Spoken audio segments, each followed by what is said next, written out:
Democrats, you know you've messed up when even Bill Maher's had it with the extremists in your party. This guy's been marching in lockstep with you for decades, backing nearly every policy, dedicating his show to pushing progressive ideals. And now, he's like, nah, I'm done with those extremists. He's straight up calling out the rhetoric that led to Charlie Kirk's assassination. Check this out. Has to stop too. He went out to dinner. I wouldn't have done that. In Washington, D.C., okay, and people started to gather around him and they were chanting, "You're the Hitler of our time."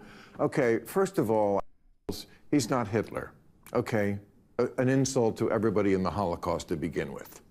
Second of all, calling somebody Hitler makes it a lot easier to justify things like assassination. Let's put of that away, shall we?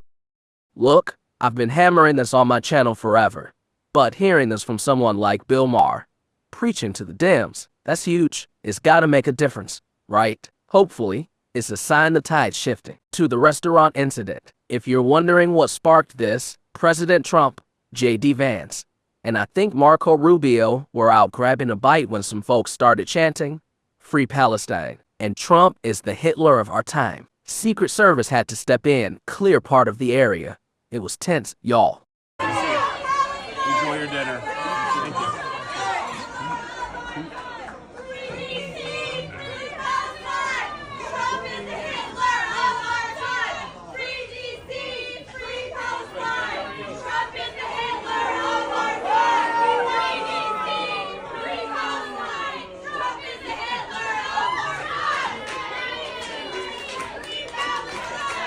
The media's been pushing this narrative since 2015. When Trump came down that golden escalator to announce his run, they've been screaming he's a dictator, an authoritarian, basically Hitler reincarnated. But hearing it from everyday Americans, seeing a protest pop off inside a restaurant, you'd think the place would have been swept before Trump and his crew walked in. 4 protesters to get in his face like that. Wild. And let me just say, if you really believe Trump was Hitler, would you be yelling at him to his face? If Hitler walked into a restaurant, you're calling him Satan. Nah, I don't buy it. If you truly fear that, you wouldn't be out here performing. This shows some of what the Democrats are doing is just for show, but the problem is, there are folks out there, either not paying attention or not thinking critically, who buy into this Hitler talk hook, line, and sinker. Kudos to Bill Maher for stepping up. He took the time to school his audience. Silencing someone is the complete opposite of free speech, the opposite of what we should all be championing as Americans. He's framing this as a war between those who want free speech and those who don't. And let's be real, in this case, it's crystal clear the ones who don't are coming from the radical left. I realized this was going to be kind of a theme show because we write our editorial before the week starts, and so it was all about freedom of speech. Then the assassination occurred, so this is turning into a theme show. But it is kind of interesting that this guy was shot, and he's been on our show, but on my podcast, I talk to him, I like to him, I like everybody. I talk to everybody. I think I'm glad I took that approach.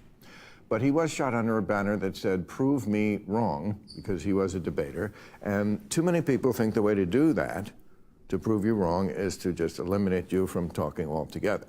So the people who mocked his death or justified it, I think you're gross, I have no use for you. The people who are saying now we're at war, I have no use for you. So my first question, true or false? I think the real war is not between left or right. It's for the people it's between the people on both sides who want a war and the people who don't. 3 Bills got serious cred on this. Don't forget, he's one of the few Democrats who not only got an invite to the White House, but actually went. Earlier this year, Kid Rock was like, "Yo, Trump, invite Bill Maher. It'll be great for both of you." Bill said yes. And a couple of weeks later, he's on his show like, "Whoa, the Trump I met behind closed doors, sitting down for dinner. Not the guy I see on TV." He confirmed what a lot of us have known forever. Trump's sharp, hardworking, charismatic, and yeah, a bit of a showman. Reality TV is part of his brand, so he's got this dual persona. But when Bill Maher comes out and says, "Hey, Trump's not Hitler, not a dictator, not an authoritarian," I'm not worried, and you shouldn't be either. That carries weight. This is a guy who's been right or die for the Democrats for decades. If he's saying this, people might actually listen. Accurate. I knew Charlie for 13 years, and when he was a kid, he was like an 18-year-old kid when I first met Charlie in the Breakers in Palm Beach, and he was fundraising, running around, and I watched him, grow into a man and watch him, get married and have a couple of very young kids. And, whatever you thought of Charlie's views is irrelevant. The fact is that what he made his living doing and what he actually did quite well, made himself really good at this, was just going and talking to people on the other side, and that's what he was killed doing. He was literally in the middle of answering a question and picked up the microphone and was shot in the throat. And we do have a serious problem in this country with people who believe that violence is the proper response to speech, and that does skew young. I mean, what the polls tend to show is that of Gen Z, only 58% of Gen Z believes that there is no excuse for violence in response to speech, meaning that 42% believe that there are some times that violence ought to be a response to speech, which is deeply terrifying. I mean, on a personal level, obviously, I have 24/7 security. I've had 24/7 security for a decade. I've spoken at a lot of college campuses. I never, honest to God, thought that we were going to get to this point. Even the assassination of political figures is not the same thing as just being shot in the throat for the crime of debating issues in the public square. And I thought wrong. I thought that that's not what America is or what it should be about. And we've come to someplace incredibly dark in our nation's history. And, I weep for the country. I weep for Charlie. And it's not just talk. Bill's walked the walk. He had Charlie Kirk on his show, which I didn't even know about till now. And I'm gonna share a clip in a bit. He's got a history of sitting down with folks who see the world totally differently, like Ben Shapiro, who was on his panel too. Ben was asked, is the real fight here between people who want free speech and those who don't? The audience erupted in applause. Bill's built a cult following on the left, but he's got independents and even some Republicans tuning in. I've been watching his Friday show for years. Love it, even if I don't always agree. He's consistent, sincere, and that's why this matters. People are asking, how do we lower the temperature? I don't have all the answers, and I'm not here to tell you how to live, but my approach. Take a nuanced view of the media and folks with different beliefs. Sounds basic, but it's not. It's easy to just say, oh, the mainstream media is all biased, all liars, all terrible. But that's too simple. Deep down, we know it's not true. Yeah, there's bias, but not every single person in those institutions is evil or a traitor. So, I'm all about giving credit where it's due, like Bill Maher using his platform for good. Same with The View. Yeah, I think they're ridiculous 99.9% of the time. But when they hit the right note on Charlie Kirk's assassination, I'll give props where props are due. They could have gone full MSNBC, spewing hateful rhetoric or mocking him in death like so many Democrats are doing. But they didn't. That doesn't make them role models, but it's worth acknowledging when someone does right. Charlie Kirk was on Bill Maher's podcast not long ago and says, G5.5.5. Charlie Kirk was on Bill Maher's podcast not long ago, and man, it feels like a whole different era. Two people, totally different views, just talking, debating in good faith. No nastiness, no personal attacks. Good, thank you. You don't drink? No. Or smoke pot? No.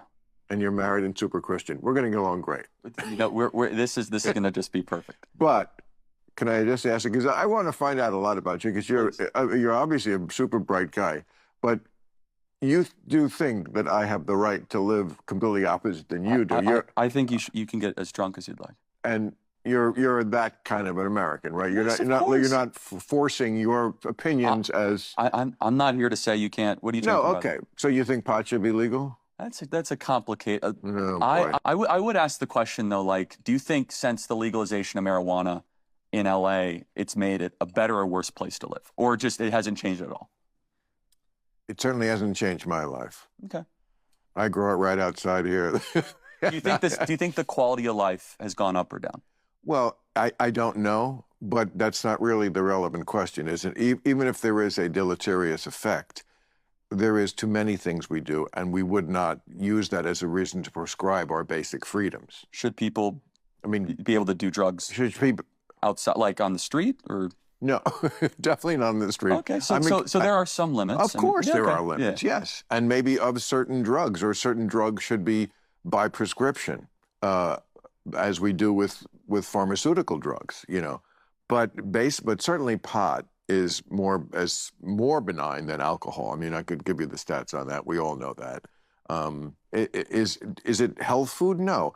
I'm not crazy, but I don't think it's, well, it's a trade-off. When you're an adult, you have the right to make trade-offs.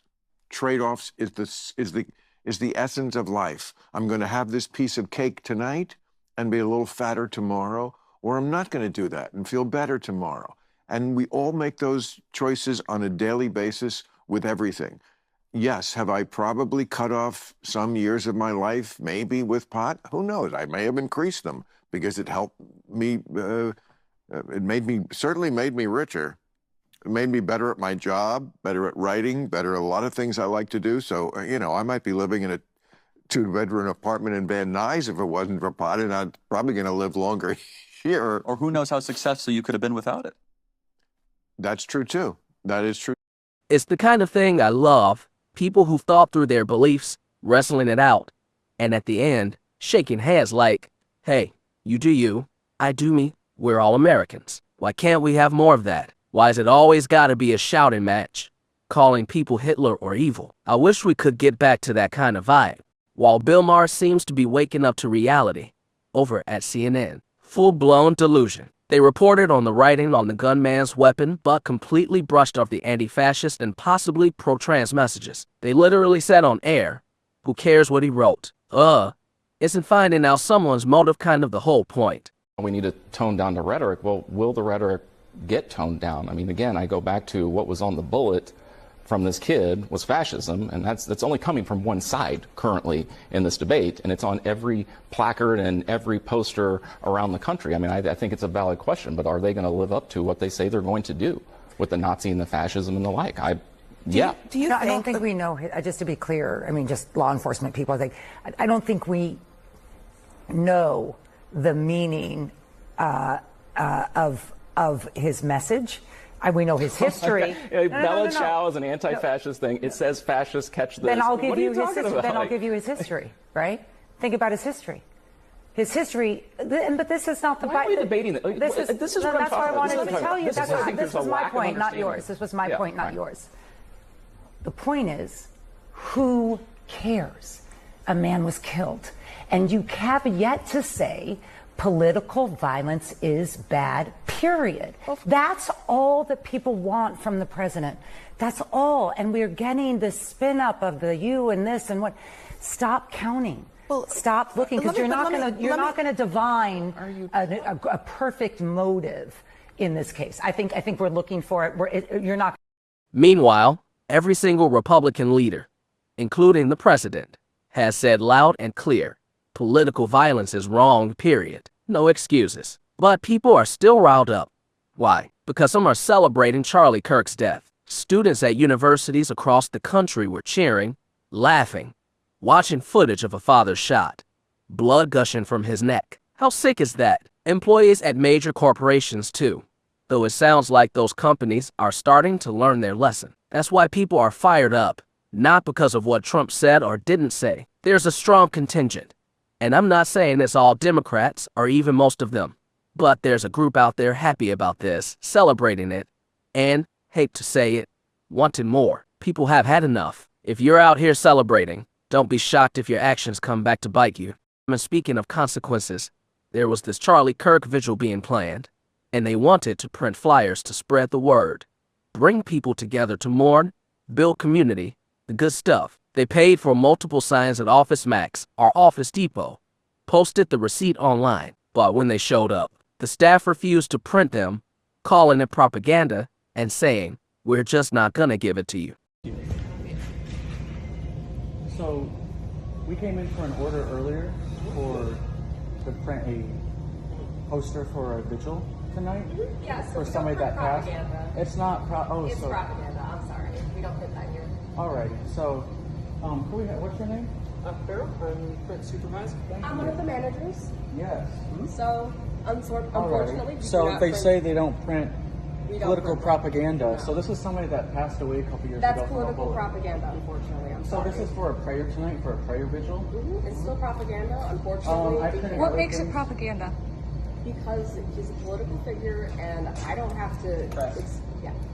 Our general manager is going to be in on Monday. If you No, want to it's speak totally further okay. on No, the we- subject. Seven Office Max Office Depot dropped a statement this morning about the concerning incident. One of the two employees involved got fired, and they're clearly trying not to be the next Bud Light. I had no idea those stores were the same company, but good on them for responding. People are waking up. Better late than never. All this is just my take, my analysis on the wild world of politics. There's been a massive outpouring of support for Charlie Kirk, not just here in America, but across the globe. London, South Korea, Australia, you name it. Marches are happening everywhere. Then you've got Bill Maher speaking out against the leftist reaction, the View somehow landing on the right side of history for once. So what do you think? Is this a sign of a bigger tide turning? Or is the polarization just gonna keep cranking up? Conservatives riled, liberals riled, things getting worse. Or is there hope we're turning a corner? Drop your thoughts in the comments below. Hey, thanks for sticking with me through this. Y'all, this is heavy, but it's real. Bill Maher calling out his own side. That's a plot twist I didn't see coming. What's your read? Is he onto something? Or is this just a blip? And that bigger question, can we cool things down before it's too late? Hit the comments. Let me know what you're thinking. If this resonated, smash that thumbs up. It helps get the word out. Subscribe to keep up. Share if you're feeling it. And I'll catch you in the next one.